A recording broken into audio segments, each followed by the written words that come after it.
you pray for some strength. Well, God's going to present you with a situation that you're going to have to find some strength and leaning into Him to get you through it. You know what I mean? He's not just going to give.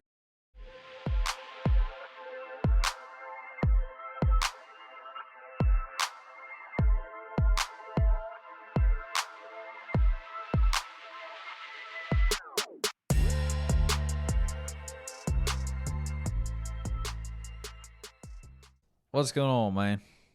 We are back in the podcast studio once again. Yeah, just ate me about 2,000 calories worth of baked potato. I know. You could have had 2,500, but you just had to swap that half on me. Dude, y'all handed me the biggest baked potato I've ever seen in my life. Bro, you only ran freaking 50 miles yesterday. I did, and I did 9.25 tonight. On top of all the calories you burned at Six Flags. That's right. Sure did. Had an adventure. All 3 rides you rode. Oh, that's where we're going, huh? Okay. Somebody doesn't like roller coasters. I do like roller coasters. Do you? I do. I think motion sickness is a real thing for me, though, because I can think of a couple of occasions here recently where motion sickness has played a key factor. Outside of this?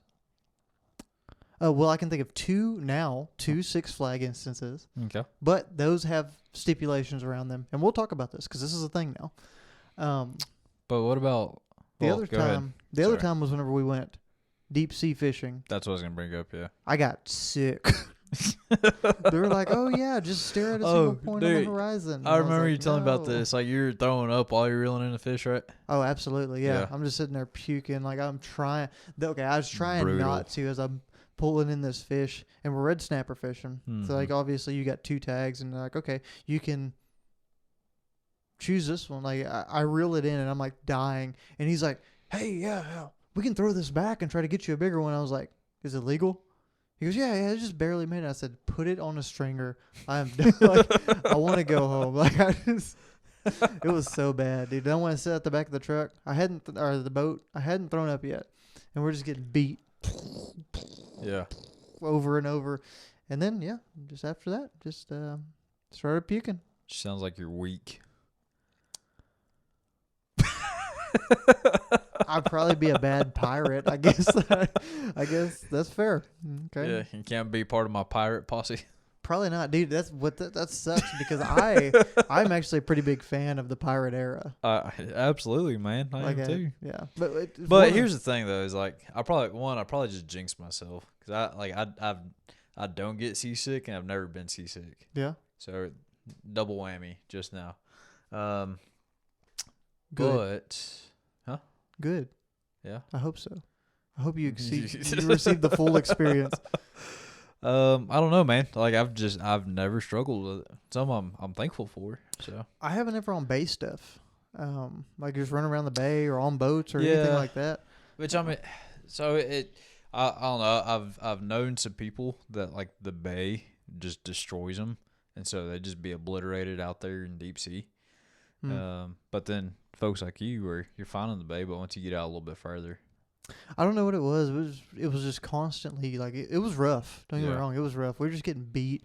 The boat was moving like 6 to 8 feet probably up and down while I'm sitting there fishing. I got stuck on the front of it, so it's way worse on the front, and it's just getting thrown around like a rag doll. Yeah. So I got sick. So I puked and rallied though, and on the way back the whole way I was fine. Yeah. Well, that's the thing is like, so I've never been sick, but I've always heard eventually. Like, you'll get sick from at least once. I believe Maybe I just haven't been out there enough times, but luckily I've never had a bad experience. Maybe that was my once. Doubtful. Because both times you went to Six Flags and got sick? Okay, no. My wife loves roller coasters. So date night, Six Flags. It was as cheap. It was like $10 more to buy season passes instead of just buying the one-time passes. So we bought season passes to Six Flags. That's how they get people. Well, yeah, but I mean, like, but regardless, like straight up, the price was like. So you may as well. Yeah, and if you don't get it and you go back, parking by itself is like $30 or $40. So like over time, it would have added up. Gotcha. And does the season pass include parking? Yes. Oh, well, so, there you go. So that one time going in was Like literally 10 of both of us going in was $10 more than we would have paid for a single use time. Mm-hmm. So we're like, screw it. We'll have date nights here every once in a while. Just do our thing. Mm-hmm. That's prior to riding roller coasters. I liked roller coasters as a kid. Yeah. Yeah. But here's the outlier. Okay, so we've gone to Six Flags for date night twice. All right?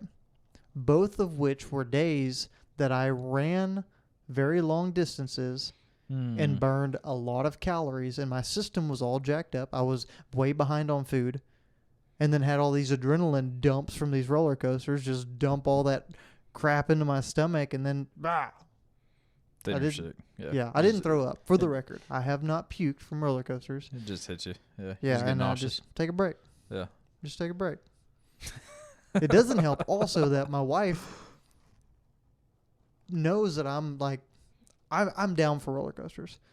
There's certain things I won't do. Like some of them are like wild, and I won't get into that. Like she rode this one. It was just like this swing that came down and just went back and forth, and it rotated in the process. Nope. Not gonna do it. Nope. Dude, I did that at SeaWorld. It was like you're on like a pendulum basically. Yeah. There you go. You go further and further each time, and then eventually you do end up going like over end. And that was a good time. This one didn't. It just went up to the point where like got real high, and but it's like I've seen those ones where they do like spin while they're going. Yeah, that's what she was especially on. like fairs and stuff like that. No, obviously it's better built and everything, but yeah. Now fairs, I'm not gonna get on anything you dude, pack up behind a truck and drive down the highway. That's not happening. That's some Final Destiny type stuff. Yeah, I would. Yeah. I'd 100% agree with you. Okay. I would never ride a fair roller coaster, but Fiesta Texas, dude, I'll ride very front or very back of every single ride. And that's perfectly fine. It sounds like all of us need to go together, and you and my wife need to ride roller coasters, and me and Kendall can sit there and ride the train around the park. I don't know what to say. She'd be there for it, dude. But okay, because she's not a fan of. She's actually not a fan of roller coasters, though. But that's the thing. I know that you like them. I like them, but I just have gotten sick the past couple of times.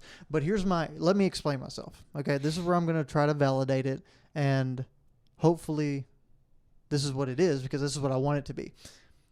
The last 2 times we've gone, first time, I had like a 30-something mile run. Mm-hmm. Burned over 5,000 calories. I was way behind on my food. And first roller coaster out the gate, I felt like crap. Mm-hmm. This one, I ran 50 miles Saturday. Burned 8,000 calories. Mm-hmm. 8 on the way there. Was still super, super behind on my nutrition. Rode roller coasters. Did the first one. Was okay. We rode the Iron Rattler. Which is not a bad roller coaster. Not a bad roller coaster. It just jolts you around a little bit. Yeah, a lot of ups and downs. Yeah. Like, not too bad. Was fine. Hopped on the next one, which I think was like was it Dr. Diabolical, where it's like got the steepest fallback. The drop like and hangs everything. you over the cliff for a minute too. That'd be glorious. It was fun. Like, it wasn't bad, except I started to get sick. Yeah. And then we rode the Superman, which has a lot of drops and speed. And then like turns and all this. Yeah, loops and everything. Which, don't get me wrong, like growing up, my favorite one at Over Texas, because we didn't come down south this way. We went north to Six Flags Over Texas, was the Batman, which was the one that you hang down from in the like jet fighter jet style seats, and then you just like all crazy, super fast all over, and it was a blast. Yeah, loved it. Yeah, but the Superman did me in. I was sitting there at the end. I felt myself getting warm. I was sweating. I was like, she's like, "You don't feel good, do you?" I was like, "I do not feel good at all." Let me ask you this: why do you keep getting so far behind on your nutrition? So on those particular cases, let me preface it, because obviously, you're burning 8,000 calories. Like, if you're on top of your nutrition, I mean, you're not going to take it anywhere near that. No, yeah. But for the training aspect, like, were you at least on top of your nutrition? You're just behind, like, calorie count wise, but you're going to be anyways. Yeah, I was steady for keeping running. Okay. I was like running nutrition. I was okay. Just want to make sure that you're at least hitting that point, or if we had a reoccurring theme. let's be honest, people. There's no way you're gonna burn. There's no way you're gonna burn 8,000 calories in running, and be on your feet and moving like that, and be able to consume 8,000 calories. Dude, that'd be insane. That would suck. That'd be so sick. So you eat a goal of, I think it's like 400, 3 or 4. Mine is somewhere around 350, 400 calories an hour. Yeah. Which if you go off of that, I ran for the other day, I think like almost 10 hours, which is 4,000 calories. And I burned 8. So still pretty good. Yeah. So being on top of my nutrition means that I'm eating half of the calories that I'm burning. Yeah. And then try to I just wanted to clarify that point for the listeners. No, that's a great point of clarification. I think it lends credence to my argument that I'm not just a little wimp. Oh, yeah, I don't know about that, but okay, fair enough. But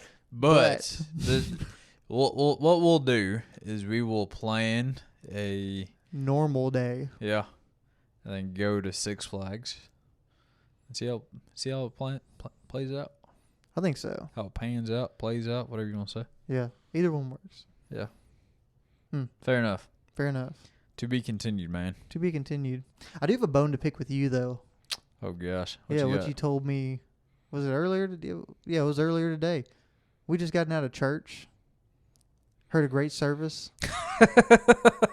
a loving service about peace.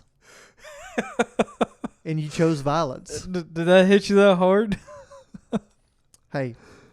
So I talked about this run I did, 50 miler, and I talked about all the things I ate whenever I got done because I was trying to catch back up on calories. Why don't you enlighten us with what all you ate?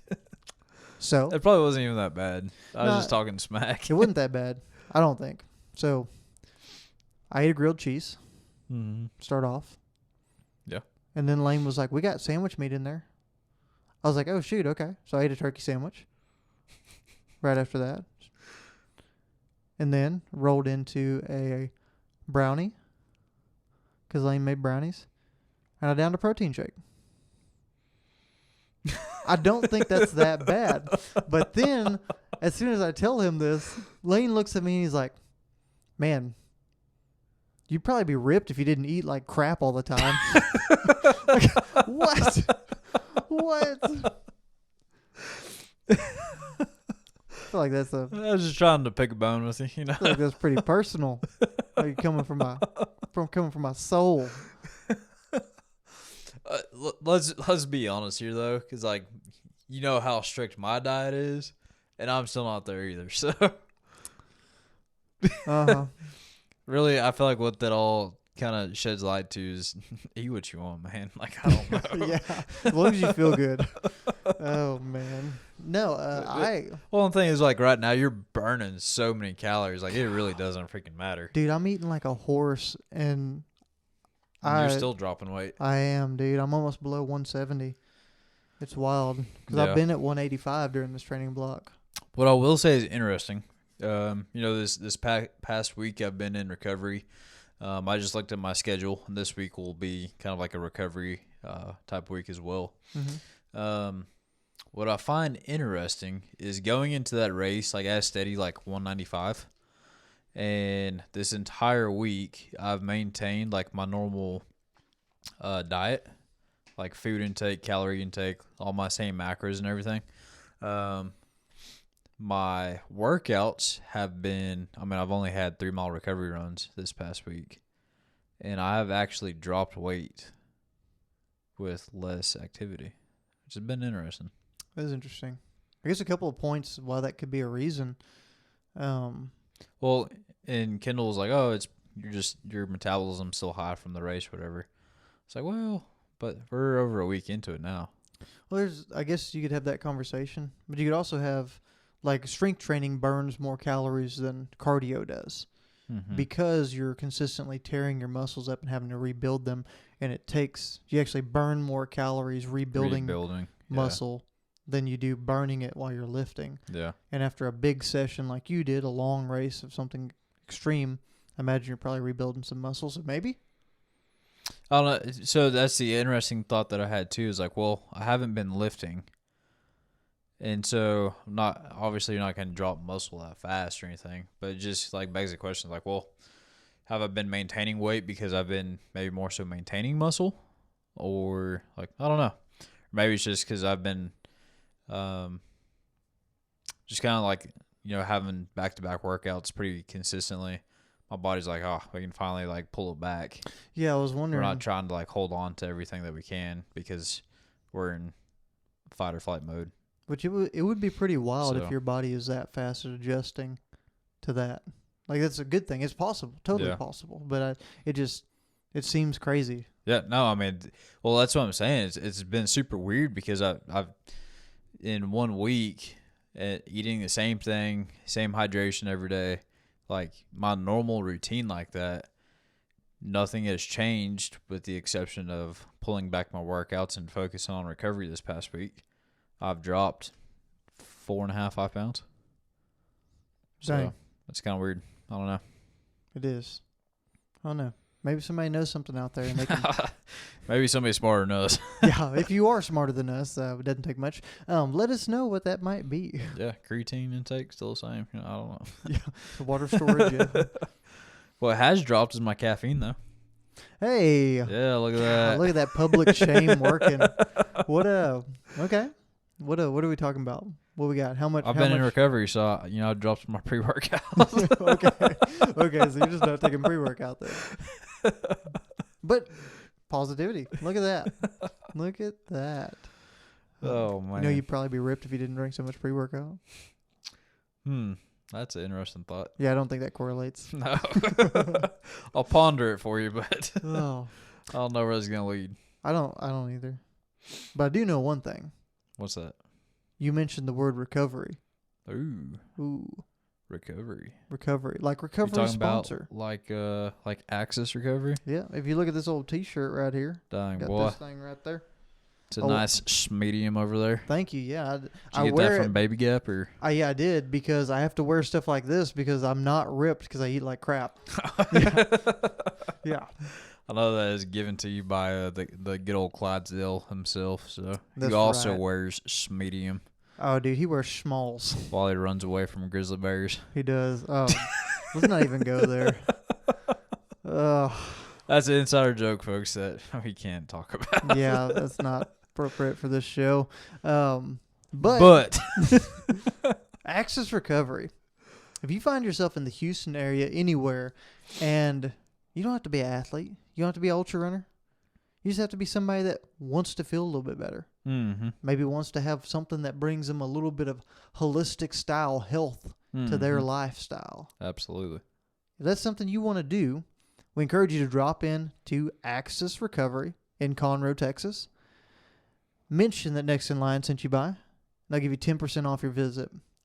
And if you go to a visit, what can you expect to find over there, Mr. Divin? Man, top of the line contrast therapy sessions. What does that entail, Chance? Ooh, sounds like cold plunges and saunas. Dang right, boy. Top of the line saunas, top of the line cold plunge tubs, where they do break that thermobaric barrier. By moving some water around while you're in that old cold tub. Yeah, which is actually, I mean, if you've never done a cold plunge, one, I highly recommend, but two, if you just drop into like a normal cold plunge tub that doesn't have anything that does that, like if you're still, like you can feel your, like that thermobaric barrier, I guess. And it's, I mean, I don't know, like it keeps you a little bit warmer, obviously. Mm-hmm. But that cold plunge keeps you in there cold, man. Yeah, it moves that water around, pumps it all different directions, breaks that up. Mm-hmm. You Absolutely. feel it. But it's good. And on top of that, they got the best dang boots around. What type of boots are those, Chance? They got some old Normatec boots. They'll Dang squeeze right. you. Yep. Yep. Push that lactic acid out of your muscles. Then, of course, they got the old stretch area over there. I think they got an assault bike or exercise I think they have an bike. assault bike, yeah. And, man, I know they got a few different ways of coaching and teaching people about the various types of recovery that they have there that are second to none over yonder. Yeah, absolutely. Well, so, folks, like Jan said earlier, if you're in that Conroe area, stop by, check them out. mention next in line and get 10% off your next visit. Sure enough. Maybe if you see Chris Barnes, he'll be willing to give you a good old Clydesdale massage or something. I don't know. Yeah, maybe. Maybe if you're lucky. I don't know if they're still running that deal. I don't know. That's a big man. He's aggressive. But regardless. Anyways, top of the line recovery people right there. So that's right. Go stop by. What's up? What else you got, man? Man, how's life? That's good, dude. That's good. Anything, busy. Yeah. Busy. Yeah. Anything new? No, not yet. Nothing wild, man. I mean, just work is going well. Wrapped up the first quarter. Doing really well on that end of things, and there may be some new opportunities coming down the line. So we'll have to see what the Lord's got in store for us. There you go. What about y'all?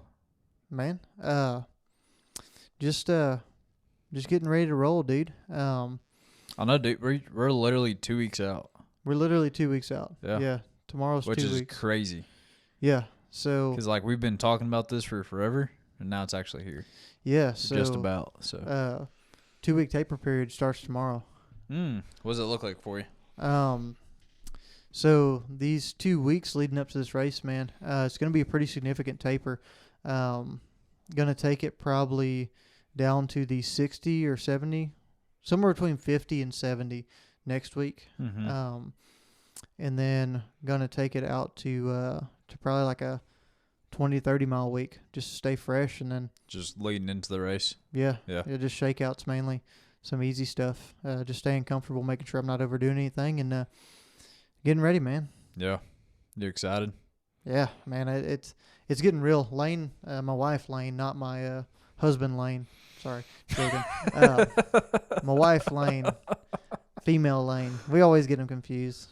But my wife Lane, she was talking to me today while we were hiking. Took a little nugget out there, had a little backpack, old backpack harness thing, hiking backpack, whatever it is. But it's cool. Just have her strapped to our back, and Livy's just loving life. Maybe we'll just get out there and hike some trails. Yeah, we did about 3.25 miles or something like that. But we talked about it. We talked about how it's getting very real. It's getting really exciting. It's going to be cool to be out there and just get away from life for a bit. Mm-hmm. It's going to be cool to be part of something that's going to be super challenging. Yeah. And we talked about, it sounds cocky in a bit, but hear me out. This is the first thing I've done in a while that has been hey, there's no full out indication that we got this. There's no guarantees this is in the bag, kind of been here, done that. Yeah. Fully confident thing, Which is a awesome place to be in, though, too. It is. It's dope. It's like that, having that awesome opportunity in front of you, and just the opportunity to just go out and truly dive into, who you are on the trail and who you are in moments of pain and moments of just pure, bliss on the trail. You know what I mean? Just getting out there and just being deep in an adventure. Yeah. 100%, man. So, well, that's what I'm most stoked about. Getting out there, and it's being a whole new ball game. And it's listening to podcasts and things from more experienced runners that have run these style of races before. And I keep hearing the same thing. It's day 1 and 2 are really about surviving this thing and getting out there and staying somewhat in the hunt if you're wanting to be in the hunt, but running a super conservative race and running smart and preserving. And then the race starts in the last 100 miles or last 100K. And it's wild to think about something like that, to where I'm basically going to go fast pack, hike for day 1 for sure with the conditions we're going to run across. Yeah, I mean, the first, is it 37 miles? 37 miles. Yeah, I mean, you're going to experience 11,000 feet of elevation. It's a stupid amount of climbing. And that's the thing, though, too, is we typically look at it in the podcast that we listened to earlier, really highlighted this, you think 11,000 feet in the first 32 or 37 miles. Like it's traditionally you would think it's like an out and back. That's how much elevation and decline, elevation loss that you're going to have, right? And that's not necessarily the case. No, so it levels off, and then you end up climbing a little bit more actually after that. Yeah. And then of course you descend later on into some places, but it's set to be something that's going to be like really super exposed, hot, pretty brutal conditions. Like they make you carry at least 4 liters of water. Most people are carrying 5 or 6. Yeah. And it's literally get out there, survive the day, run your race for that first day, and do your thing. And then the race doesn't start for a ways after that. Yeah.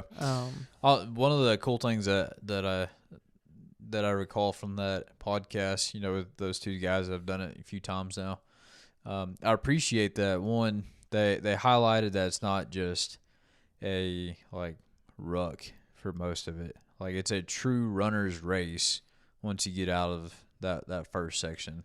Yeah. And which is cool to reflect back on or to think about, because so often on a lot of those trails, like you can nickel and dime it like we talked about last time, right? In a lot of spots, but this allows y'all to actually get out and run in so many different areas. It does. So. And I think it's going to be interesting to see how it is. Of course, I'm new to this distance, right? So, do you feel like you kind of know, like I didn't mean to cut you off, but do you feel like you kind of know Cocodona in a way? Because I know that you've immersed yourself in this for so long.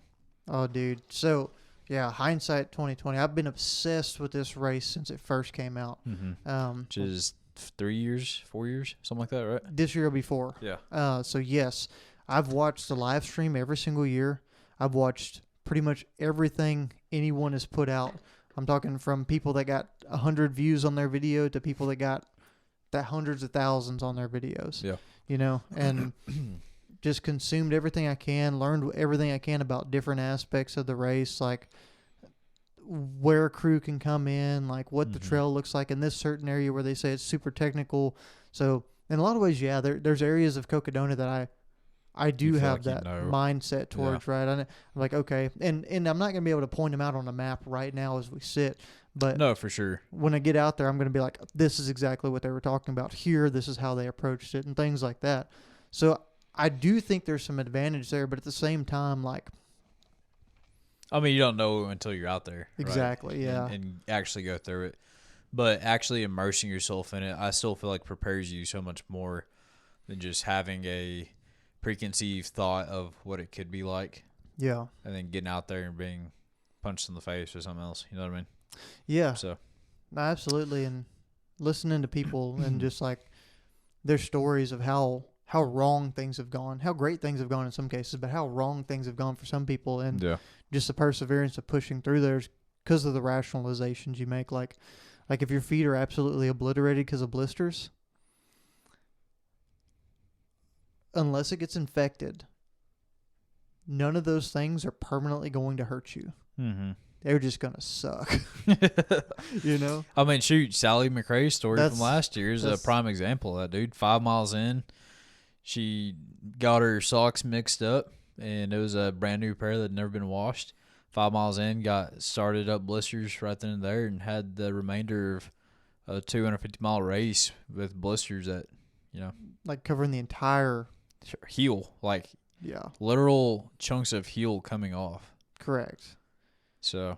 And then she saddled up and ran 3 more 200+ mile races, but that's beyond back to back. Yeah. Yeah, she's a beast. But it just goes on to tell you those things, there's certain aspects of this that could really, really suck and make this experience extremely challenging.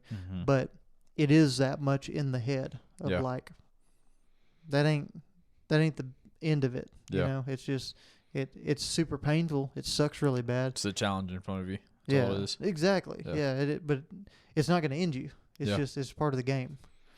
But wrapping back around to where you were originally heading, so you're talking about this mileage. Yeah, I don't know exactly how the mileage looks, but to me, it's going to be interesting to see if there are runnable sections throughout it, right? Mm-hmm. There's a lot of climbing and stuff like that, and a lot of descents and stuff like that you got to be careful of running, because you'll wear yourself out, you'll tear up certain muscle groups and things like that, and you'll make it harder for you to move fast when you can move fast. Mm-hmm. But I am curious on those sections that are in the in-betweens, how much of that will be runnable and be ran, right? Because is that to say we'll come out of mile 37 after a bunch of hiking and climbing and stuff like that, and we'll get to a spot where it's more runnable, and I'll be able to run sections that are only 9 miles here, 10 miles here, like 17 miles here, whatever it is. Like, is the majority of that actually going to be stuff I'm comfortable enough running, and my legs are going to hold up enough to be able to run those spots, and all that's just like in your head, you know? Yeah, for sure. And then what does running even look like? Because it's not 9-minute mile pace. No, but what I did appreciate though is, again, this is just reflecting back on, a bunch of things I've heard. Is at least like you can run it mile by mile by your watch, and you'll know like it just keeps you more present in that moment. And that's something that I kind of wish that I would have known about my 50K, because whenever I'm training, I do have my watch set on just that current lap pace and not the overall. Mm-hmm. And so I'm looking at it mile by mile in training. But because I was super focused on my nutrition, and that's just the only thing my mind could think about, I had it on the regular setting to where it shows your overall time. And so I was going off of time increments on that end. And I'd be like, dude, it's a long mile right here. I'm only this far in. I got this many more to go, because you're seeing all that data right there on that same screen versus just what's right there in front of you. So yeah. Something else I appreciate though too is that we've seen it throughout the documentaries and everything. Like, you're gonna be exposed to so many different like,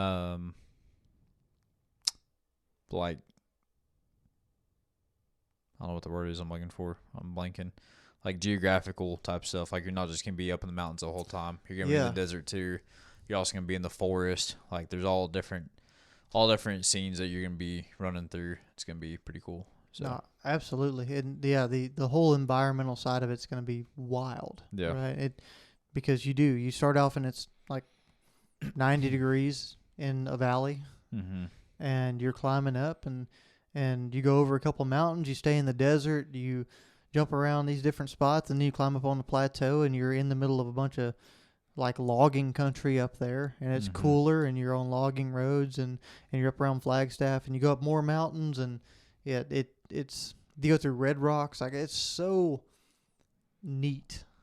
Like, it's such a beautiful race, and that's why in the crew meeting that we had last, I told y'all, like, hey, I really want y'all to get out, and in the times where like you drop a pacer with me, or you're not able to see me for hours, right?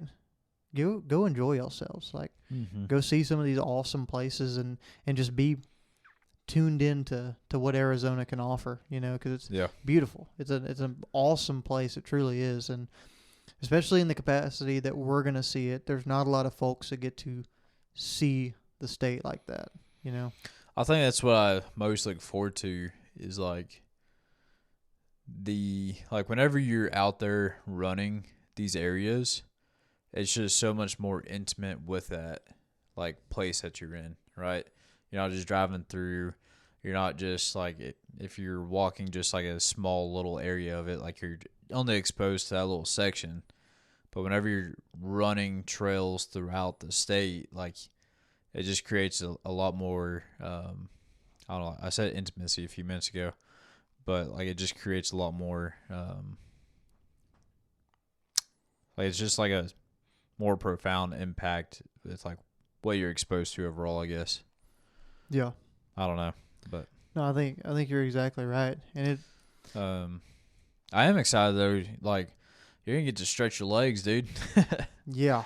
Big Tex was the last real long race you had, and I'm excited to see you get out there and stretch your legs a little bit. So yeah, Yeah. Outside just long mileage weeks, you know? Yeah. Yeah, man. I'm stoked about it. I'm stoked to get out there, and I'm stoked to try some new things. And it's going to be different, man. It definitely is. It's going to be a whole different approach to racing. It's, in the past we've talked about going out too hot and getting into these races and messing up, but still being able to recover. And this is one of those races like, yeah, there's still a chance to recover because there's a lot of race. There's a long time period that you're able to be out there on the trail. But also, if you screw up in one of these sections, like, you could doom your whole race deep in. Like, this is a behemoth, right? Yeah. So if you aren't careful and calculated, you could be in a bad spot real quick. So there's that. But that's not like doom and gloom trying to be the way that I want to run this thing. But I just want to make sure that I'm present. I'm aware. This first 37 miles is going to be super, super slow, and it's fine. And then we'll get through it. We'll see how we feel. Get out there, and we'll start racing later in this thing. But we're going to stick to the plan. We're going to follow the strategy. We got a good plan laid out. We're going to have some fun. Yeah, absolutely. Just going through like our team meetings really make it that much more real too. Kendall and I this past weekend, we were going through picking up some more needed gear on my end for this race. It's always exciting, just getting to go and pick up some things that, I'm going to need just, as a pacer or a crew chief out there on the trail. So it'll be cool. So yeah. I mean, it's crazy to think about what's always going to be involved in this too. Because I'm probably going to have to go drop like $250 of just race nutrition. That's like gels and tailwind. Yeah. Right. So yep. It's wild. But no, dude.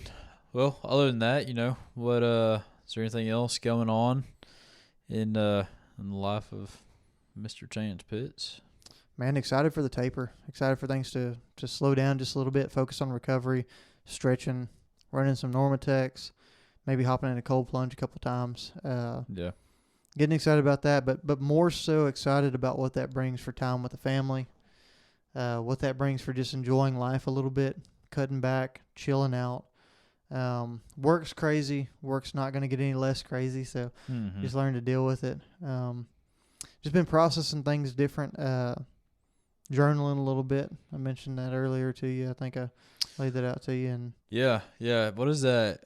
How has that process kind of impacted like your daily habits? So like your mindset behind everything, has it helped you out quite a bit? Yeah, so it's actually been pretty dope.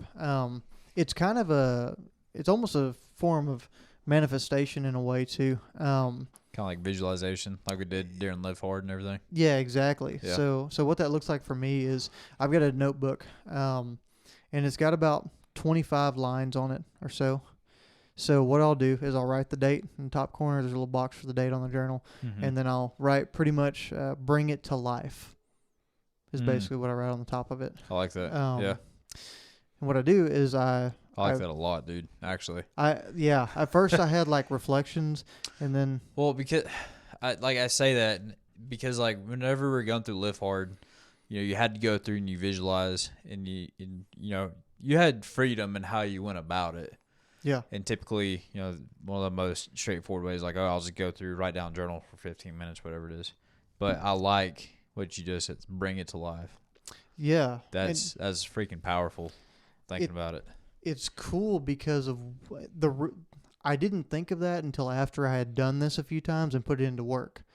Because that's exactly what it did for me.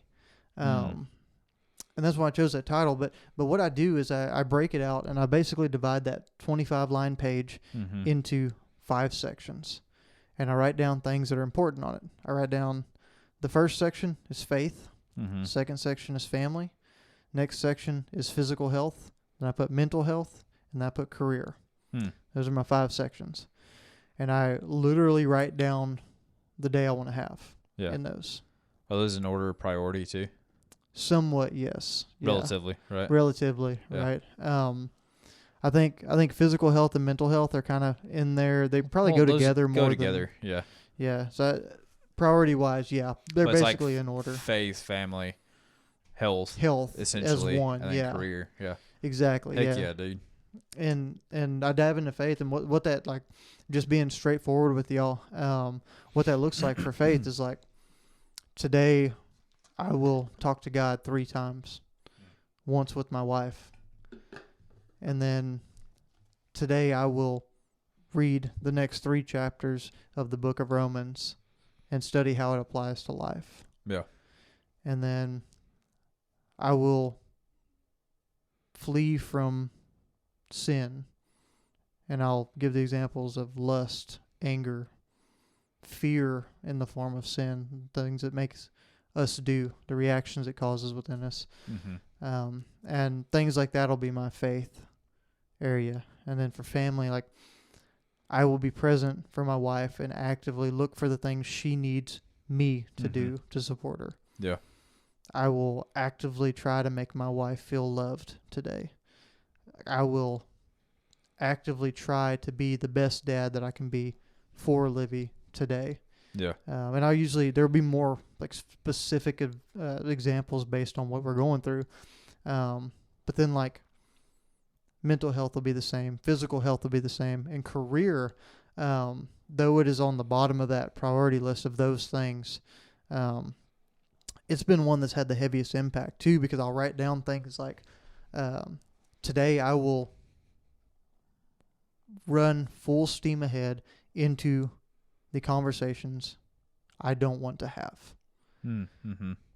I will not let anger, I will not let resentment, I will not let annoyance play a role in how I handle any of my customers today.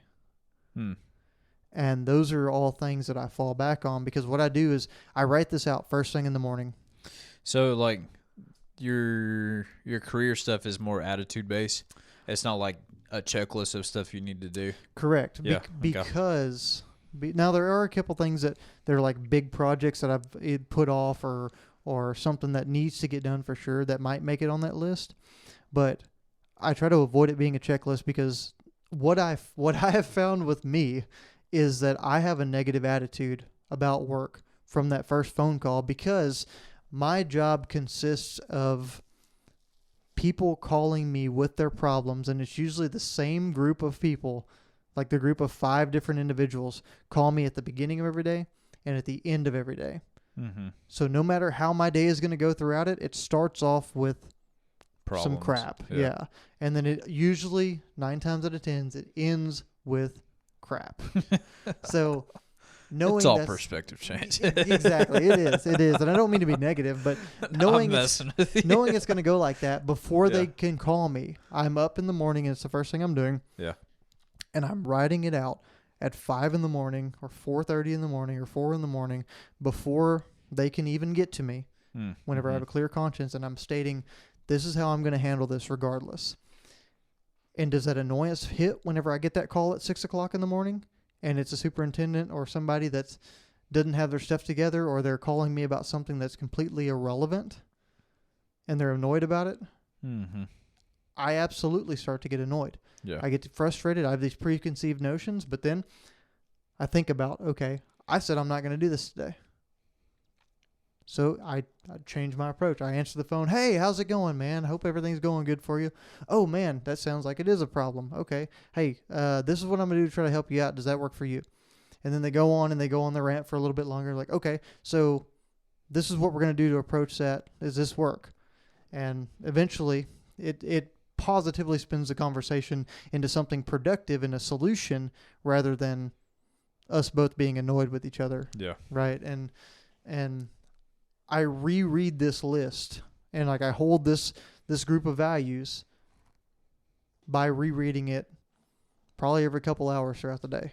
I reread it 3 or 4 times a day, and I do it in every aspect. Whenever I find myself moving into a different phase or dealing with a different thing, whether it's focusing on my faith or wanting to get distracted by like YouTube or something stupid, that's just kind of a time suck, right?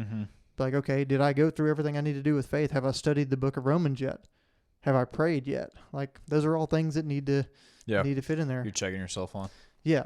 And it is holding yourself accountable too. My energy could be focused somewhere better. Yeah. And so I do that. And it works really nicely. I've loved how it is and starting to do it, because it, even in the times of slipping into something like lust or fear or anger on the personal side, it is like, okay, no, we're not doing that, because we said we're not going to do this. And we have reason. Obviously, it's rooted in something bigger than that in my faith. So we need to circle things back to where it's where you're realigned. Yes, exactly. That's cool, dude. That's really cool. It's been cool. I may have to steal that from you. Come on, man. Implement that and see how it impacts my side. I mean, like, I go through and I do relatively similar things, but not to the extent of like writing it down and practicing like the dedicated visualization, I guess, is where that difference is comparative to just like thoughts throughout the day, to just like kind of check myself.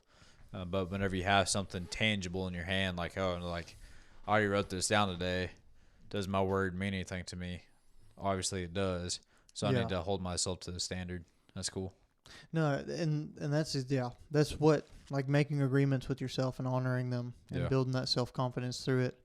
That's what's been huge for me. And I feel like you could use that for so many different things too, to help you, process things as well, if you needed to really process something. Absolutely. Or help you kind of just mentally get through a situation or prepare yourself for a situation, outside just like general life, right? Yeah, dude, that's freaking dope. I'll have to try that.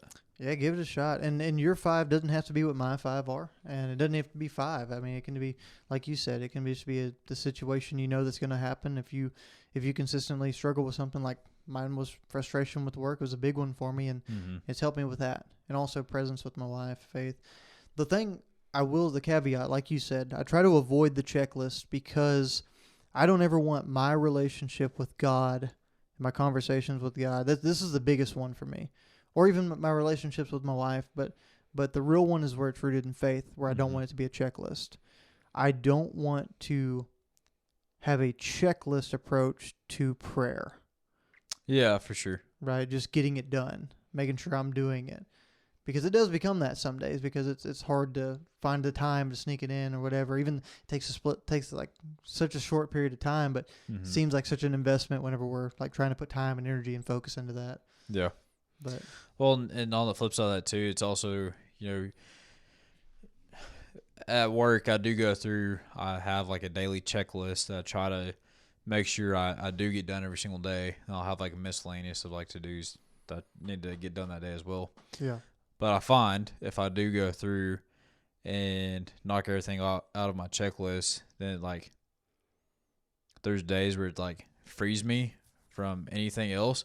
It's like, oh, my stuff is done today. I don't got to worry about anything. Yeah. Which is not the case. Look at vans on Facebook Marketplace. I'm joking. But for real.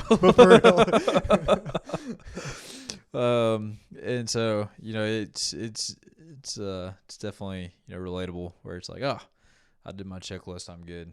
I don't need to put forth any more effort. It's really just meant to keep you on track more so, and just keep you aligned and keeping yourself in check with like the direction you should be heading. So yeah, and instead of just like did this, good to go. So it's definitely, that's cool, man. Yeah, it's made it a lot easier too, because I got off of social medias on my personal stuff too. Yeah. Outside of like the time that I imagine you're relatively seeing, right? Has there been any other impacts that you've seen from that? Yeah. Like, do you feel like you have more time in your day per se? Absolutely. I feel like I don't waste near as much time. Yeah. And just I feel like my filter's not as clogged. Like, I feel like we get this filter that we've banged out and cleaned out at the beginning, like through the night, right? We're cleaned ourselves out. We're got all this crud that we consume throughout the day, and now we got a clean filter start the day, and we've got so much capacity for what our brain can handle and process successfully. And social media is just crap, man. Yeah. It's videos that don't make any sense. It's over sexualization and all the content. It is so much of this different stuff, right? It's just perfection in everybody's lives. Yeah, it's comparison. It's which is a thief of joy, and that's the old saying. And it's other people's expectations upon ourselves. Yeah. It's trying to keep up with the Joneses, whatever it is, right? And that just, to me, that just like, it's more stuff trying to come through the filter and get inside of you and take up space in your brain, right? And I'm not fighting that near as much. I still have YouTube, which has shorts, so I catch myself every once in a while getting lost in YouTube shorts, and I don't want to place a time limit on YouTube because a lot of the podcasts I listen to and conversations on YouTube would be longer than that time limit. Yeah, that's fair. So it's kind of a catch-22, but I don't spend as much time because I found I would get bored on an app and I'd jump to another one, right? Because the content wasn't as good on this one, so I jumped to this other one, and yeah, now we're back in the business, right? Consuming content, Yeah. But YouTube, I'll watch a few videos, get bored of it, and done. Good to go. Yeah. So it's time-wise. Go ahead. Sorry. Sorry. You're good. No, like that's a tough one, dude. I don't know. Like I've always used the excuse of like, oh, like just marketplace. I've missed Facebook for marketplace, dude. I've missed marketplace. But I mean, like it's funny because I turned on screen time on my phone just to see where I am spending time. And generally, like, it's really not as bad as I thought. Okay. Like, my overall screen time phone-wise is, I mean, I say it's not as bad. It's like roughly 3 hours, right? Oh, man. Okay, that's like nothing. And I was like, okay, well, how much of that is spent on social media? And it's relatively like 15, 20 minutes a day. And I feel like that's a lot. And it's really not bad. It's really not bad at all. For today's society, that's like nothing. Yeah. And I've found a lot of it is, like, a lot of my screen time is spent on, like, texting and stuff like that. Whether it's, like, text or Kindle or whoever else. Like, majority of those 3 hours is spent just on, like, text. It's, like, iMessage, right? So I was kind of surprised whenever I was like, oh, like, I do only spend, like, 15, 20 minutes a day on social media. There's still 15, 20 minutes I could be spending on something else. But regardless, it's like, well, how can I still minimize some of this, some like the time lost on my phone just in general? I don't know, man. It's something that I definitely ponder about quite a bit. So you want to know what my screen time is? You don't have to share if you don't want to.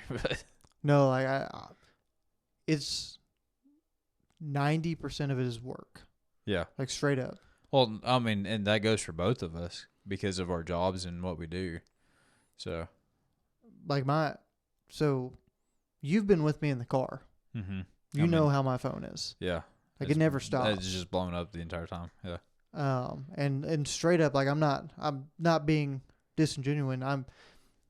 I don't have Facebook. I don't have Instagram. Don't have TikTok anymore. I've got YouTube. But I don't spend a ton of time on there because most of my podcasts are Spotify and things like that, and they're running in the background, so it's not even counting as screen time.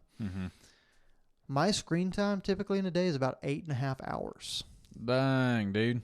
Yes. Well, it makes me feel better. No, like straight up, my screen time is about 8.5 hours. Yeah. And I looked at my notifications. I get thousands of notifications in a day. Yeah, I believe it. I mean, your phone does not stop. So. Email, text, phone, like it doesn't. Straight up. Like you literally burned up your last phone. So literally, like it's stupid. Yeah. Like honestly, it's unhealthy. I hate it. Yeah. But it's the job I'm working right now, and that's the season of life I'm in. If I can find a way to change that, absolutely. Yeah. But there's nothing I can do in my current state unless I left this job. Yeah. Which, if you work with me, I have no intention of doing. Just throw that out there. But no, absolutely. But that's the only thing that would change it. Yeah.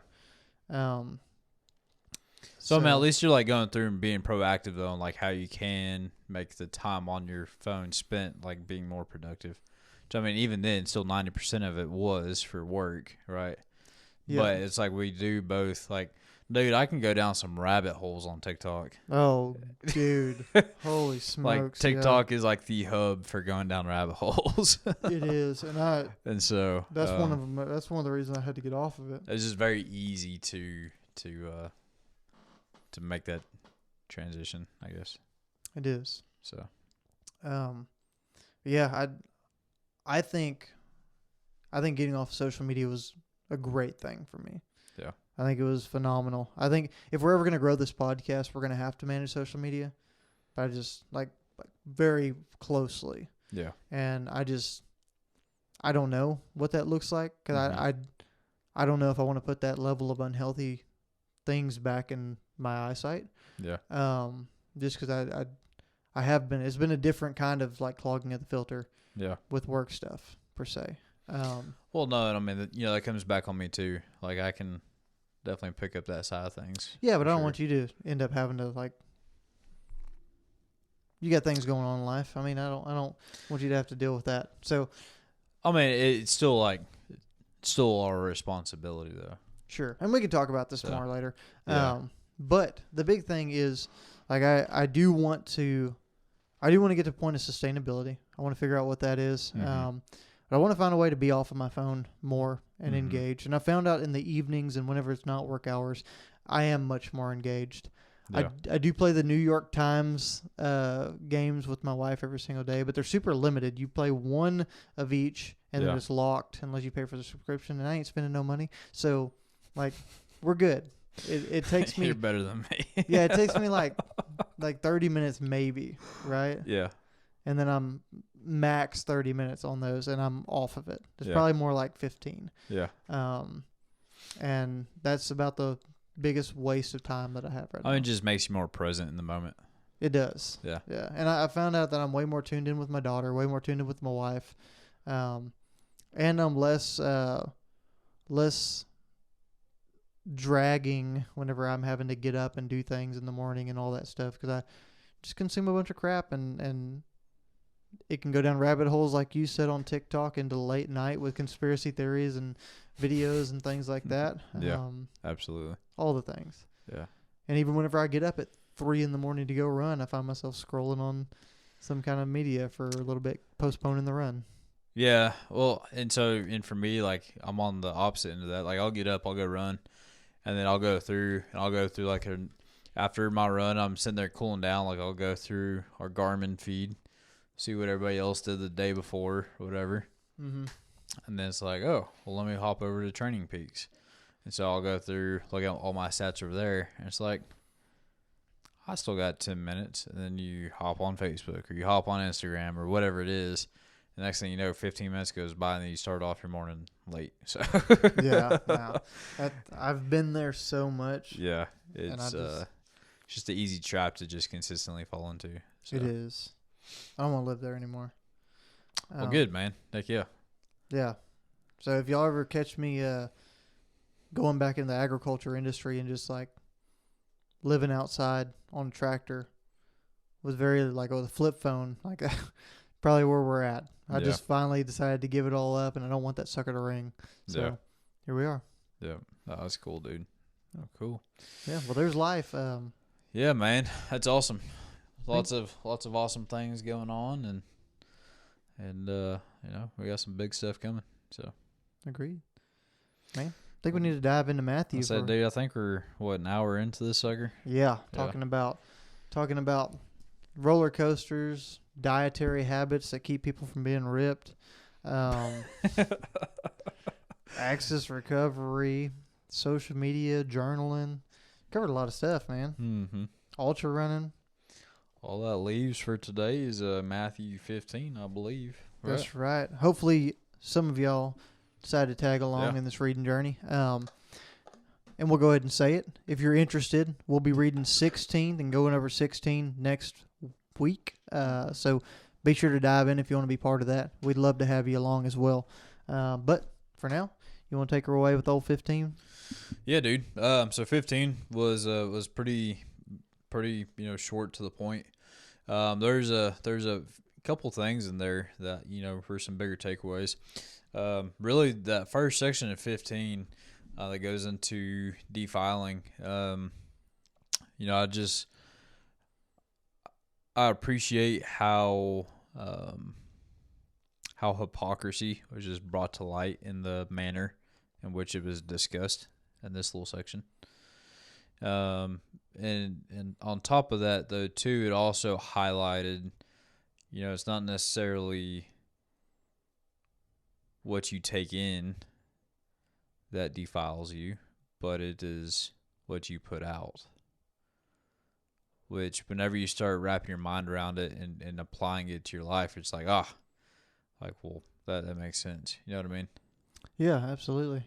So, yeah, I had the same thoughts about that specifically. That was a huge point for me. And just talking about what the Pharisees actually do and what they were and the hypocrites that they were, because man, it's really easy to live a life where you feel like you're a hypocrite too. mm-hmm. And I think the reiteration of the hypocrisy of the Pharisees and all these Sadducees and these religious figures, just, it makes me so gun shy of like stepping out on a limb or doing this or that, because man, I know a lot of the things you hear in here. You go over the commandments, you go over the Beatitudes, you go over these different sections that Jesus really dives into, and it's like, man, I'm kind of missing the boat here. I'm falling short. And it could be simple as, like you talked about with music. It could be battling against anger, anger is one that's massive for me. I lose my temper over stupid things, I still got a hole in the ceiling of my podcast studio from punching a smoke alarm because it chirped in my face. Regardless, but it's just so easy, man, to fall in that trap. And well, I feel like it also highlights a couple things. One, in my opinion, it still reiterates like the posture of your heart. And two, like, it also highlights the difference between just going through the motion and actually like placing some intentionality, being deliberate about it. Like, you know what I mean? Like it highlights that difference there too. Because like right here, right in verse starting with 7, you hypocrites, Isaiah was right when he prophesied about you. These people honor me with their lips, but their hearts are far from me. They worship me in vain. Their teachings are merely human rules. And like, to me, it just really speaks to, like, one, either you're just going through the motions and just being like, oh, like, I am doing this, but really in my heart, my soul, like, I'm the furthest thing from this. I'm just going through, and like, it's the thing to do. You know what I mean? Or it's also, I don't know. Yeah, no, I know what you're saying though. I see the direction. I'm trying to articulate that. No, I definitely feel that. And I've lived that side where I'm like, and even right now, like reflecting on it, just like I don't want to be that hypocrite, but man, I've done that. Yeah, in so many ways I have, and I think that there's gonna be days where it's like we do feel like we are going through the motion. You know what I mean? Or there's gonna be days where it's like we feel like we're being intentional or deliberate about it, and maybe we don't have that extra like feeling of like, like this is what I'm looking for. I don't know if that makes sense, but it's just maintaining the correct posture of heart behind what we're doing. You don't have any negative or ill intent behind it. You don't have any false direction of what you're trying to portray versus what you're actually doing, versus where you should be going, Yeah. So. Well, and I guess it's part of that too, man. It just, this section of it spoke to me in a way, because I think that when we really start to look at some of the different traditions and things that are man-made as well, versus for sure, what is actually the Word of God. Well, that's what they talk about in verse 9. Their teachings are merely human rules. Yeah, exactly. And how many times have we put these stipulations upon ourselves for what we actually have to do versus what is actually in the Word of God? Or how many times have we been led by, man, if you look at society as a whole today, and I've succumbed to the pressure of society and what you feel like you should do and how you think you should be to fit in and to be around the people and impress people. And we talked about keeping up with the Joneses and things like that. But to me, it's so easy to feel those pressures, to feel the things that we have to be loving and understanding and open to everything that society throws at us, and everyone's opinion matters, and everybody gets a say, and the Word of God is just love everybody no matter what, and that kind of thing. And it opens the door for a lot of different societal issues and a lot of different society things that pop up that are wrong. Like, I mean, some of the things that we're doing nowadays and calling normal in America. Yeah. Garbage. Yeah, absolutely. And just for clarification, what we're talking about here, the human rules that they're referring to in this section is washing their hands before eating. Yeah, absolutely. And but just like you said though, like, I mean, there's so many things that now it's like, oh, if you don't do this, and what can happen to you? You're not going to go to heaven or whatever it may be. And tying back up to what you're just talking about, being accepting of all this crap that you shouldn't have to be accepting towards. You know what I mean?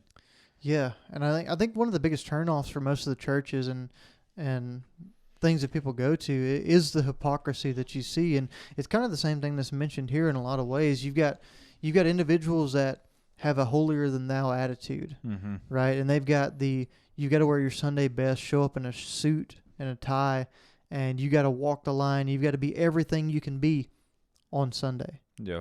Right? And then throughout the week, they're living a lifestyle that is like totally the opposite of what this is. It's unwelcoming to others. It's a life of drunkenness. It's a life of sin through lust. It's a life of anger and hatred and... Well, and I mean, like, even another simple example is like working to, like, not doing your job to its fullest extent. Like, I say that because that's been something, not that I have issues with. Like, I go through and I bust my butt every single day for my job and who I work for. But it's keeping in mind now, like, for me, it's like, there's a verse I read, and please forgive me because I don't remember what book or where it was at, but it said go through and do your work as if you're working for the Lord. Like, that just really puts into perspective there too, versus like going through like, oh, here's my checklist, good to go. You know what I mean? Yeah. And so there's many different points throughout all of this that just, I don't know, puts it into perspective. No, it does. And I mean, jumping down to verse 12 and 13, the disciples came to him and asked, "Do you realize you offended the Pharisees with what you said?" And Jesus replied, "Every plant not planted by my heavenly Father will be uprooted." And then 14, so ignore them. They are the blind guides leading the blind. And if one blind person guides another, they will both fall into a ditch. Mm-hmm. And it's so interesting to me because there's so many situations and man, I can recall places in my life where I've been blind to a situation or blind to how I should have handled something because of sin, because of anger, because of something I wanted that I was either a glutton towards or lusting for, and had people that respected me or people that were susceptible or to my influence or followed me to an extent, right? I was a leader in some capacity to them, and I led them down a path that was completely blind, right?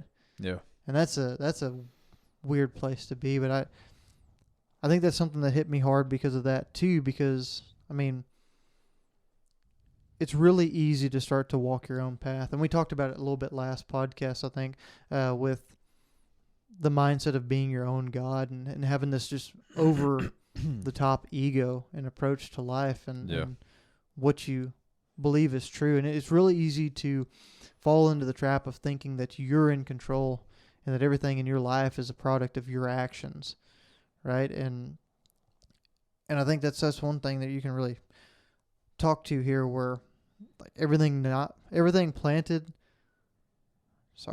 plant not planted by my Heavenly Father will be uprooted, and it's a reiteration that whatever planted in our life that is successful, and whatever is planted in the proper way, like the things that are going to remain in the end are the things that are planted by God and through God. And I think it's very important to realize that, because even with all the things that I've had in this life, like all the things that I've pursued and the worldly pleasures that you can have, anything from lustful things all the way up to achievement. Achievement and even materialistic things on my end for sure. Yeah, and career things too, right? And all of those things are areas of life where it's like, yeah, they're here, but none of them have lasted. Everything's withered away. Everything's been uprooted. And they don't freaking matter. Yeah. Like, that's been something that's been heavy on me lately. It's like, what actually freaking matters? And how do I get more of the stuff that does, comparative to getting rid of all the crap that just doesn't freaking matter? Yeah.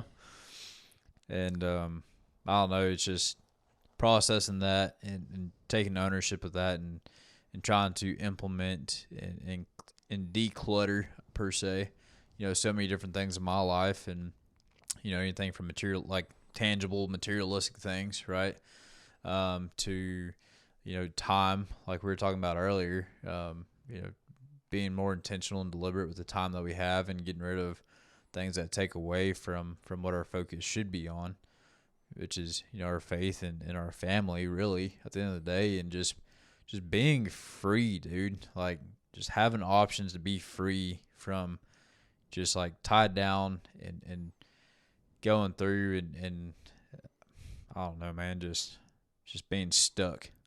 Yeah. And the thing is, like, we made ourselves stuck. Absolutely.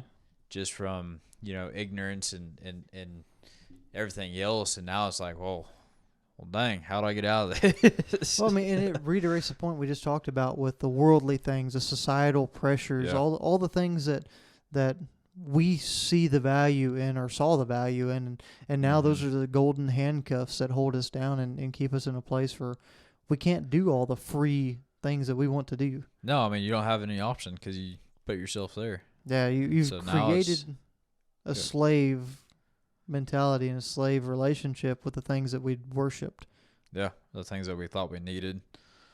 And comparative to, like I said, the stuff that actually matters, which is vastly different than what society thinks. So I agree.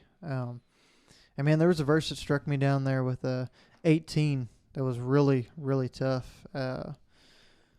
That's probably my favorite verse, and probably my favorite verse throughout 15. Yeah, and in my book here in the translation says, "But the words you speak come from the heart. That's what defiles you. For from the heart come evil thoughts, murder, adultery, all sexual immorality, theft, lying, and slander. These are what defile you. Eating with unwashed hands will never defile you." It's just so interesting because it talks about it is absolutely painting the picture of the posture of the heart, and it's also absolutely talking about the human tendencies, the nature, and the sin that we succumb to whenever we attach ourselves to these worldly situations, right? Yeah. And it's super dangerous because you realize that literally whenever you observe these things, just as a man, right? I can relate really heavily to this because let's look at this. Evil thoughts. You've had evil thoughts. I've had evil thoughts. I probably had some evil thoughts today. Probably today, right? Something's popped in your head that was just like, man, why is that there? Yeah. And it's relevant, but it came from inside you. It materialized itself out from something within you and an innate human nature for these things to happen. You probably got into a point of anger sometime where you probably could have killed somebody. Murder. Conversations of adultery, sexual immorality. That falls under fornication. It falls under all of the things, right? Yeah. Theft. It's probably many a times whenever you've thought about stealing something, or maybe you've even stolen something before. Lying, slander. All of those things are rooted in the worldly places and within you, right, in that heart. Versus whenever we make decisions, whenever we place our basis, it's like that journaling that I talked about. Like whenever things are rooted in a certain place, you go back to that and you reflect it. And what we really have to do is root ourselves to God. Mm-hmm. It's not being rooted within ourselves. It's not using ourselves and our heart as a compass per se, but instead of giving, that's where our decisions come from. That's where we feel our feelings, and that's where we like to take those. But if we haven't given that to Christ, if we haven't allowed him to guide that way, right, help us find the path and help us even know what to do and be rooted to a place and a system of morality whenever we're trying to consider those decisions, whenever evil thoughts of adultery, thoughts of murder, thoughts of whatever yeah, pops in your head, then how can you expect to stand strong against all of those things? Yeah.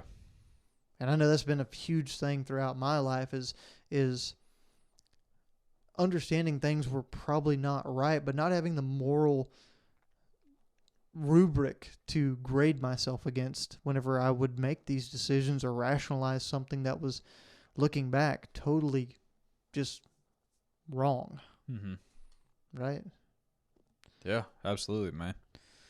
And the thing is that all of us have been there too. Just whether you're willing to take ownership of it and acknowledge that. You know what I mean?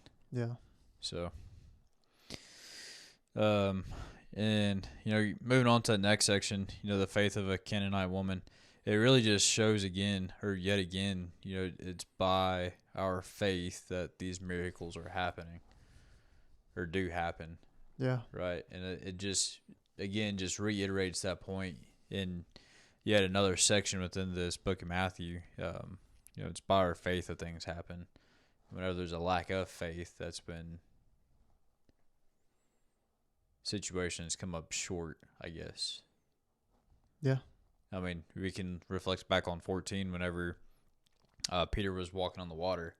He had that full faith. Something happened, dropped faith, he started sinking. Yeah, 100%. And you mentioned, it was a while ago, you talked about unwavering faith being the theme that kind of, honestly, it stands out throughout Matthew. Mm-hmm. I think that's something, especially what we see that happens there. It's a Canaanite woman, it's a Gentile woman that comes to Jesus, and her daughter is possessed by a demon, and it's tormenting her severely, is what's quoted here in verse 22 of Matthew 15. And it says below that, but Jesus gave her no reply, not even a word. Then his disciples urged him to send her away. Tell her to go away, they said. She is bothering us with all of her begging. Then Jesus said to the woman, I was sent only to help God's lost sheep, the people of Israel. But she came and worshipped him, pleading again, Lord, help me. And this is where it really got interesting to me. Jesus responded to this Gentile woman, to this Canaanite, to her face, it isn't right to take food from the children and throw it to the dogs. That's like a... So what does that mean to you? To me, it's a slap in the face in a way, right? It's an insult. But studying it and understanding it is a test. Of her faith. Of her faith. Yeah. To see if she would turn away, to see what she would do, to see her approach. But instead of taking that and having an emotional, worldly response like we just talked about, and having that impulse of anger towards Jesus, this preacher, right? Mm-hmm. Instead of that, she responds with faith. And she says, that's true, Lord, but even dogs are allowed to eat the scraps that fall beneath their master's table. And Jesus goes on to say in verse 28, Dear woman, Jesus said to her, your faith is great. Your request is granted. And her daughter was instantly healed. And it just, man. It just reiterates that point yet again. It does, and I think it's a beautiful reinforcement of faith too. In a world where like faith-shaking circumstances are prevalent every single day, and that level of shaking is different for everyone, because some of us it takes a small thing, and we have completely, more or less, forgotten what we've been taught, forgotten what we're supposed to be rooted in. Even with me journaling and reading it multiple times a day, there are slip-ups and there are times whenever I immediately have a knee-jerk reaction and I fall away from what somebody in a strong faith and a strong relationship with God would do. Yeah. My reaction, I cuss, I punch a wall, like so many stupid things on the anger side of it. And then I find myself later on reflecting and rooting back to it. But this is such a beautiful reiteration by this Gentile woman, this Canaanite woman, of just unshakable faith. It to me. Yeah. I mean, I couldn't agree more. Absolutely. So. Yeah. And then yet again, moving on to the next section, they go through and feed the 4,000 this time. They do. They do. And again, it just it highlights the 4,000 men, but there's still women and children there as well. Yeah. And it's another testament to God's power. And whenever they only have a few loaves of bread and a couple fish, and they're able to go through, everybody eats their fill again. It just highlights that point yet again. You know what I mean? Yeah. And what I find interesting too is that, though the disciples had seen this, a handful of times now, Jesus is still reiterating to them, like, how do you still not understand this? Like, what are you missing? But how many times can we see that in our own lives where it's like we're put through these situations, we immediately lose faith, or we don't have any faith or to begin with, or whatever it may be. And it's the same thing for them. You know what I mean? And like they're there with him. And so it just highlights to me as the reader in this is like there's still gonna be situations where it's like, though you've seen it so many times, you've been through it so many times, you've been through that scenario or situation, whatever it is happening in your life, like it's you're still, the potential to lose faith is obviously still there. Like you're not going to be perfect in that. Yeah. I think that's right, and you're right. He does over and over whenever they're still asking the same questions, they're still looking at things, and there's still that certain level of doubt and humanism in them to think maybe what if this isn't right? What if everything we've been following, everything we've been believing, everything we've heard from this preacher, this rabbi is not right? But I think it is a beautiful thing to keep coming back to situations like this where Jesus performs these miracles, especially on the scale that he does. And man, starting off with such small amounts of food or whatever it is, right? And it's almost like hope is so low or even faith is so low in that small situation. But yeah, I mean, we heard about the mustard seed and having faith as big as a mustard seed, and it's such a small thing, it can turn into the biggest tree in the garden, and trees can build their nests upon the branches and all of those things. But I think that's what keeps striking me in this situation where he feeds crowds. This is the second time now, 4,000 men and women and children to accompany it. So we're looking at what, 10 to 15,000 people probably again, somewhere in there, 8 to 12,000, whatever it is. It's a massive amount of people. He's got 7 loaves of bread. And he's got a few fishes, right? And to me, it's kind of a beautiful illustration of this path that I've been trying to walk with God, and it's kind of hitting me now as we're going through it. It's like, man, I feel like as an individual, I feel like God has been pursuing me for a long time. Yeah. And I feel like I've always been somewhat in, somewhat out. And I've always felt like I didn't have enough to offer, or I didn't have the right part of me in tune with him. I wasn't aligned fully enough to give up what I was doing then to check in and be fully invested. So I didn't invest at all. Right. And I turned away and walked away, or I had a bad upbringing in the church as well as far as relatability. It wasn't bad people. It wasn't a bad church. Nothing crazy happened, but it just wasn't relatable to me, and it wasn't something I was tuned into. Yeah. Right. So throughout all of that, what I'm saying is it built such a small foundation for me. I believed in a God. I believed in a creator. I believed that if you asked me if Jesus Christ was real and if he died for our sins, I would have probably said yes.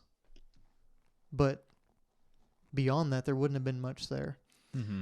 But looking at what it's grown into now over the course of the pursuit has been years, but the real investment and the real relationship has been months. And what this has turned to in such a small amount of time, with my fish and my loaves that I had that were so small, and coming to him, and it's just been multiplied in my life over and over to paint this beautiful picture of what that faith and that little bit of courage to step out on a limb, like Jesus can do a lot with that.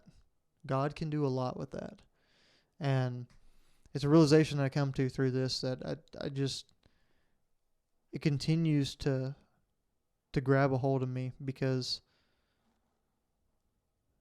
man, if I'm honest, like without you and without starting this conversation and some of the things that happened in life, like I didn't want to dive into this. Mm-hmm.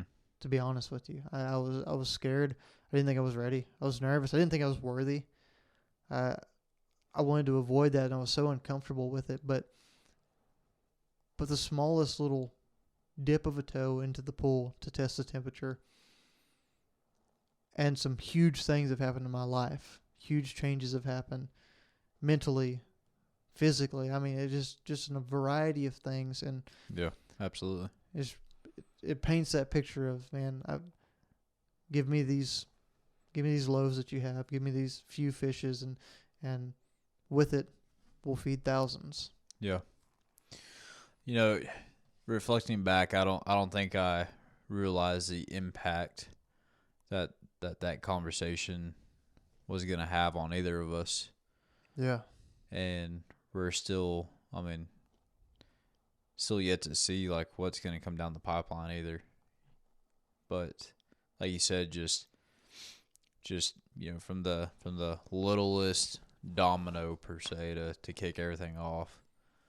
And I think really just having those moments of honest reflection, while we're sitting there by the fire, and just like, hey, like we've gone through, we've continually chased these big things, whether it's achieving something or buying whatever it is, and we're still just left so freaking empty. Like, I know that there's more to this, and I think this is where we'll probably find what we're looking for. And I'm blessed to have seen the impact it's had on you, which was far greater than I ever imagined, and same for myself. Yeah. I'm just going through, and like my daily habits are changing. My perspective on things are changing for sure, and just trying to,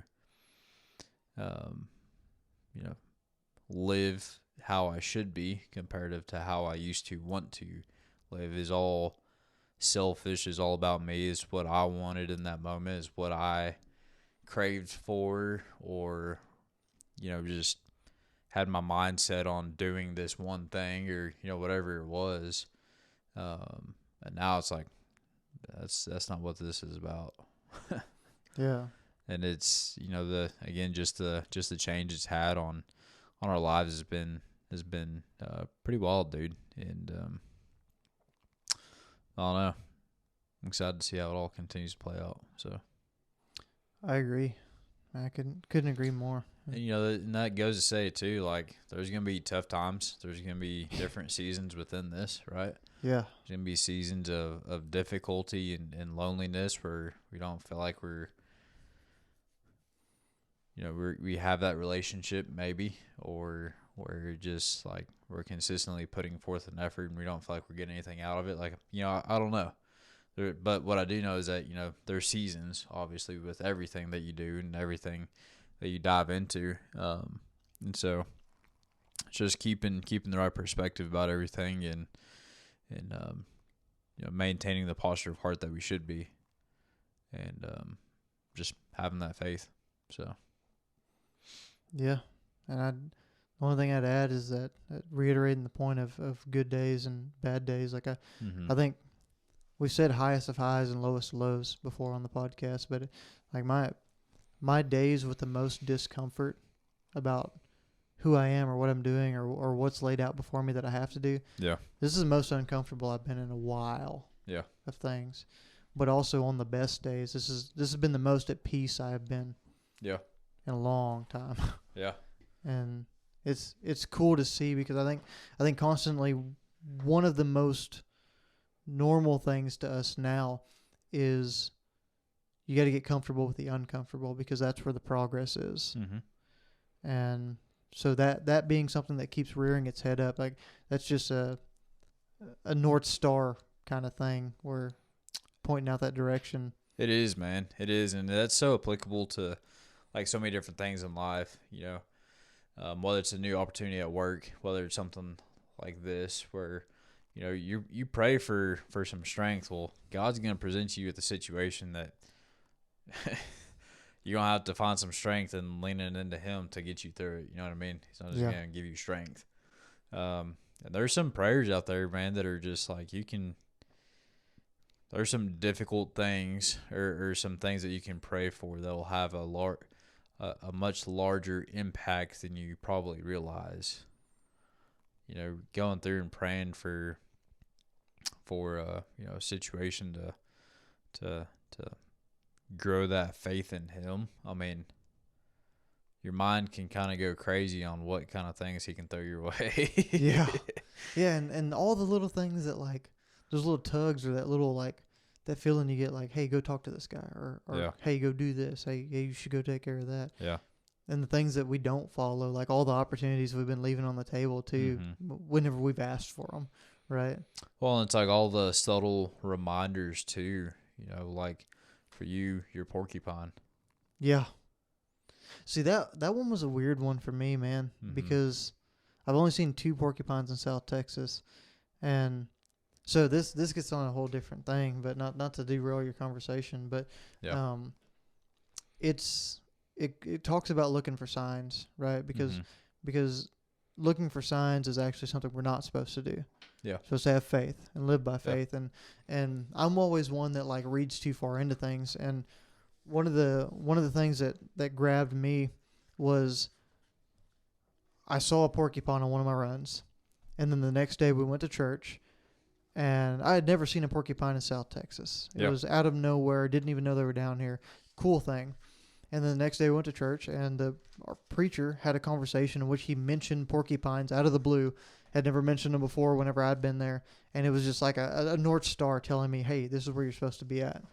And I'll be honest with you, the other day whenever we were coming back from Fritch, year-long ultra marathon we did out there, we saw that dead porcupine on the side of the road. And I'd been struggling with some things. And I'd been kind of like in a spot where I really wanted some proof from God, and I really wanted something tangible in hand that I could have, and more than faith. I wanted something that I could I wanted evidence. Let's be honest. And we saw that dead porcupine, and I was like, this is a sign that I've done something I shouldn't have done. Like, I'm not walking the path I'm supposed to walk. Because the porcupine, to me, was a sign of positivity and faith that I was walking in the right direction. Those two things were connected. Our preacher talked about it right after I saw the first one I've ever seen. Yeah. And now that I'm struggling with some stuff, I see a dead one. So it's like, man, that's it. Yeah. And not to that extreme, but like, man, I'm not walking the path I'm supposed to walk. And to me, that was like such a blatant thing. And then I stopped and thought about it more, and it was like, we're not supposed to look at signs because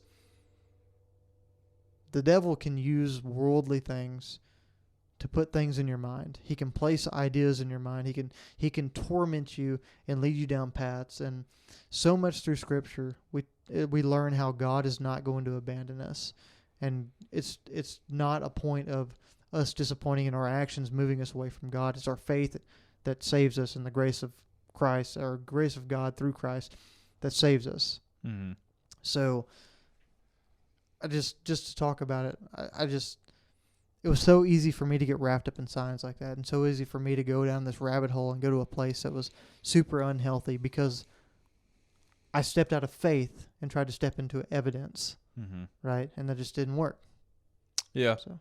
Yeah, it's fair. But, I mean, though we're not supposed to look for signs, I still think that there's, like, definitely times where he's going to be like, hey, like, check this out. You know what I mean? I think so, too. I do. Because, for me, a relatable experience was we were diving into Matthew 10, and the verse going into the 2 sparrows, like, hit me hard. And, that morning or the following morning after I was reading it, I had a long Saturday run by myself, and it was kind of a difficult run. And I remember I went back to the house, and I was in there stretching, and then literally 2 sparrows, I'm sorry, it was 1 sparrow came up and was knocking on the garage window. And I was like, what in the world is that? I got up from stretching. I moved over the blind. There's a sparrow just sitting there. Yeah. And then it was there for like 5 seconds and then just flew away. And, and could that just be coincidence? Absolutely. But I also think that things happen for a reason. I agree. And, it just goes to show, like, with that same perspective, like, you can have faith that's like, no, that was God talking to me right there. That's a really good point. So, I just, yeah. I don't know, brother. Either way, I'm stoked for this adventure. Just the growth that we've both had and the challenges that we've both seen and have been a part of.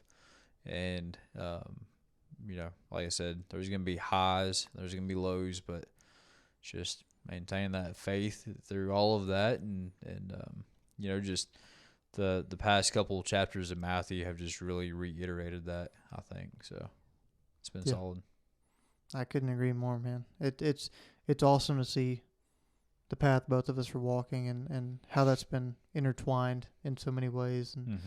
And it's awesome to get to have somebody like you to reflect on this stuff and learn this stuff with. Yeah.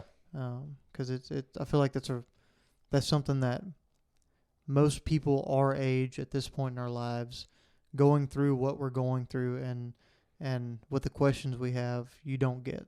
And or it's a place where you're someone you would be comfortable exploring that with is not on the same page with you. So just for us to be in the same spot is a true blessing. Yeah, absolutely.